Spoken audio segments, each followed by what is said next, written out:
The woman heaven protected. They say some wombs aren't born of flesh, but of fire. Hers was one of them. Before the crown of stars and paintings of gentle peace, there was terror in heaven. There was blood in prophecy. And in the quiet corners of Nazareth, something walked in the dark, not a devil, but a secret. This isn't just about a virgin. It's about a woman so holy, ancient voices said even angels bowed low. She didn't just carry the Son of God.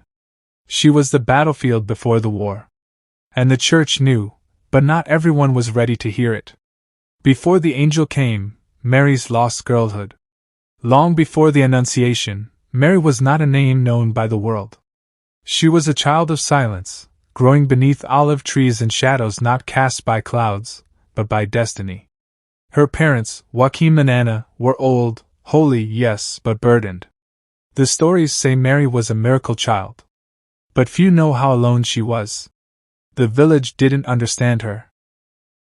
Sometimes she'd wander the hills barefoot, whispering to the wind. Not playing. Listening.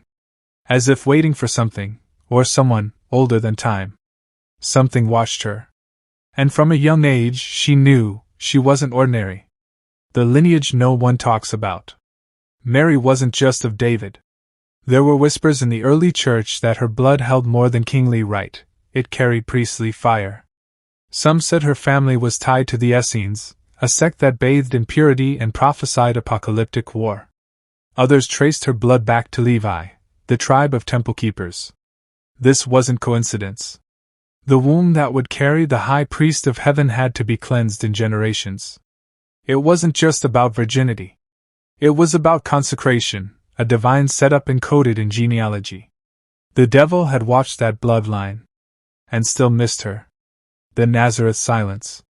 Nazareth was small. A forgotten corner of Israel, barely spoken of in scrolls. But that silence was prophetic. The kind that hides what must be hidden.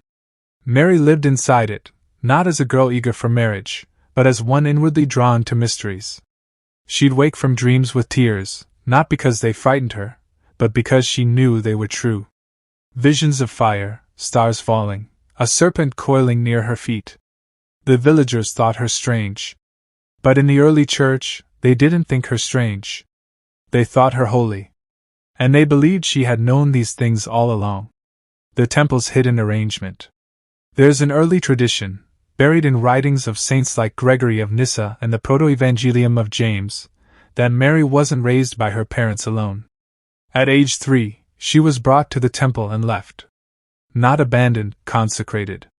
She lived among priests, veiled behind curtains, fed by angels, and raised within the Holy of Holies, the innermost chamber of God's dwelling. This wasn't custom. This was divine interference. She didn't play with other children. She sang psalms. She memorized silence. Her vow of virginity wasn't rebellion. It was covenant. From childhood she was God's. Fully. Fearfully. Forever. When heaven whispered her name. It didn't happen like paintings suggest, a glowing angel, a soft smile, calm surrender. The early saints described it as an earthquake of time. The moment Gabriel appeared, time bent. The air cracked. Mary didn't just hear a greeting, she felt eternity scrape against her ribs. Her yes wasn't passive. It was agony. Surrendering the body is easy. But surrendering the future? That takes fire. The devil heard that moment. All of hell paused. Because it wasn't just God entering flesh, it was a woman outshining Eve, rewriting what it meant to be human. The serpent had been outplayed. The body that never decayed. There's a reason her tomb was found empty. The early church didn't argue whether she died. They argued how heaven took her. Some said she fell asleep, the dormition. And angels carried her body whole into glory. Others said her soul fled, but even decay dared not touch her flesh. Because purity this total wasn't natural, it was weaponized holiness. Mary wasn't just undefiled. She was untouchable. And to the church fathers, that made sense. You don't leave the Ark of the Covenant to rot. You lift it, body and soul, where even devils can't reach. And that changes everything. In the shadow of the womb. Even the womb had to be protected.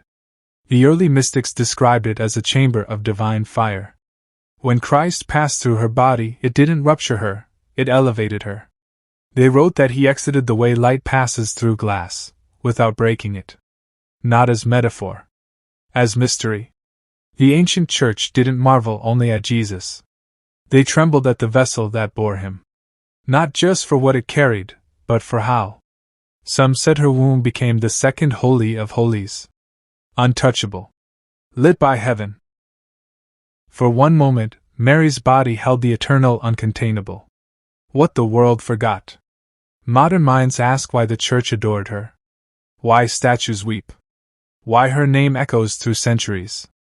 But the early believers didn't guess. They remembered. Mary wasn't a side character. She was prophecy fulfilled in flesh. She wasn't just blessed among women. She was terrifyingly set apart. Saints fasted for visions of her. Martyrs cried her name in fire. Even Islam calls her the most honored woman. Because deep down, the soul recognizes something cosmic happened, not just in Bethlehem, but in Nazareth. Before he walked, she bled. Before he preached, she prayed. And when he died, she still stood, foreshadowing the unseen war. But this is only half the story. What no one dares ask is, why did Satan rage at her? Why did Revelation paint her as the woman clothed with the sun? Why did the dragon wait at her feet? The early church knew. Mary wasn't just holy. She was dangerous. Not by violence, but by obedience. And that kind of power threatens darkness more than swords ever could. Behind her eyes was a memory the world forgot, the echo of Eden, the scream of hell, and the promise that one day, the woman would crush the serpent's head. The war behind the womb. It didn't begin on earth. Before flesh, before stars, before breath, a war raged. Not with swords, but with allegiance. When Lucifer fell, his hatred had a face, the future woman who would carry the one he refused to bow to. She wasn't born yet. But prophecy had already named her. The woman and her seed would crush the serpent. So when Mary conceived, it wasn't just biology, it was battlefield. The devil screamed. Not because a child was born, but because that child had come through her. Her purity wasn't just spiritual, it was a cosmic assault. What the devil knew, and why he feared her. Satan knows Scripture better than any man. And he remembers prophecy. He knew someone would come. Not just a savior, but a womb that couldn't be defiled. That terrified him. Because Eve had listened. But this one would not. She wouldn't fall. She wouldn't even flinch. Early saints wrote that demons trembled when she prayed. Not because of her voice, but because of who she was. Holiness in a woman was unheard of in the kingdom of darkness. She wasn't just a virgin. She was the beginning of Satan's end. And her yes shattered something in him that day. The prophecy of the new Eve. Eve fell by a tree. Mary stood beneath one. The parallel haunted early theologians. Eve's disobedience brought death. Mary's surrender brought life. One opened the wound. The other held the cure. Church fathers like Irenaeus called her the new Eve, not poetically, but prophetically. She reversed the curse by letting God rewrite her body's purpose. The devil didn't fear her womb. He feared her will. That's what he couldn't touch. Because if the first woman led humanity into exile, the second one, silent, hidden, faithful, would walk us back home, step by step, even if it broke her. She never died the way we do. There's a reason no one can point to Mary's bones. The early church didn't just venerate her, they refused to believe she rotted. The Dormition was not death like ours. It was a surrender. Her soul left peacefully, wrapped in glory. But her body remained radiant. And then, vanished. Some say angels carried it. Others say Christ himself came for her. The apostles swore her tomb open to light, and nothing else. Not even dust remained. Because when you carry divinity inside you, not even the grave gets to touch you. She didn't rise. She was lifted. The womb of fire. In mystical writings, they say Mary's womb wasn't soft, it was fire. Burning with obedience, trembling with awe. To carry God is to host an uncontainable flame. But Mary didn't burn. She became the flame. And for 9 months, eternity lay curled beneath her heart. That fire never left her. Even after Bethlehem. Even after Golgotha. Saints said her eyes carried that flame to their deaths. It's why martyrs smiled at lions. She didn't preach. She didn't write. But wherever she walked, hell shivered. Because fire was still in her. And not even death could dim it. The immaculate mystery. To understand Mary is to leave logic behind. The early church never debated her holiness, they marveled at it. The belief that she was conceived without sin didn't come from wishful thinking. It came from silence, the kind that surrounds sacred things. A soul never stained by rebellion? That wasn't legend. That was strategy. God didn't just need a virgin. He needed a vessel Satan couldn't accuse. And Mary's sinlessness wasn't pride. It was permission to be fully filled by God. The Immaculate Conception was less about her, and more about him. Holiness had to enter holiness. The woman clothed with the sun. In Revelation 12, a woman appears, clothed with the sun, crowned with stars, and crying out in labor. Some say it's the church. Others whisper, it's her. Mary. Not as meek maiden, but as cosmic terror. A queen. A mother. A warrior.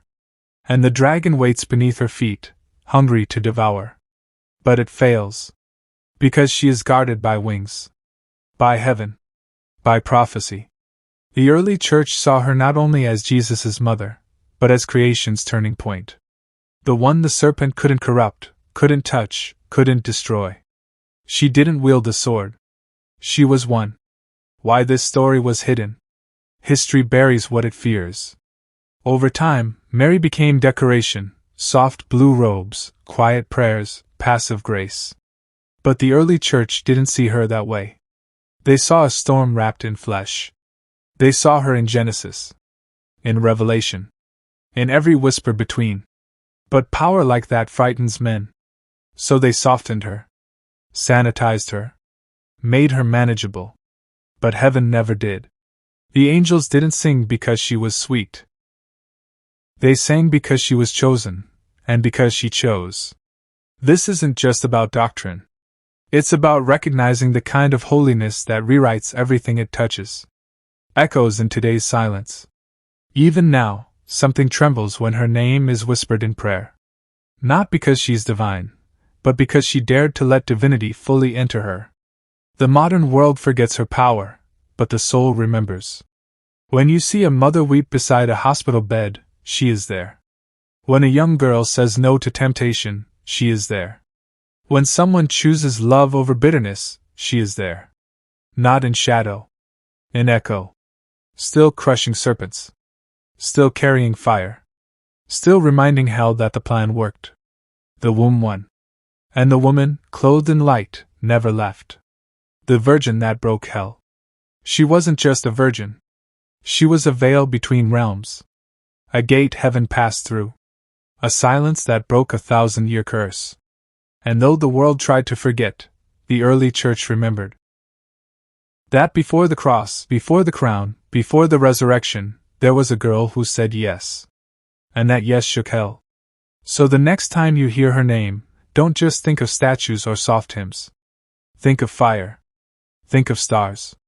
Think of a woman who didn't just carry God, she stood where angels feared, and never flinched. She wasn't just a virgin. She was victory.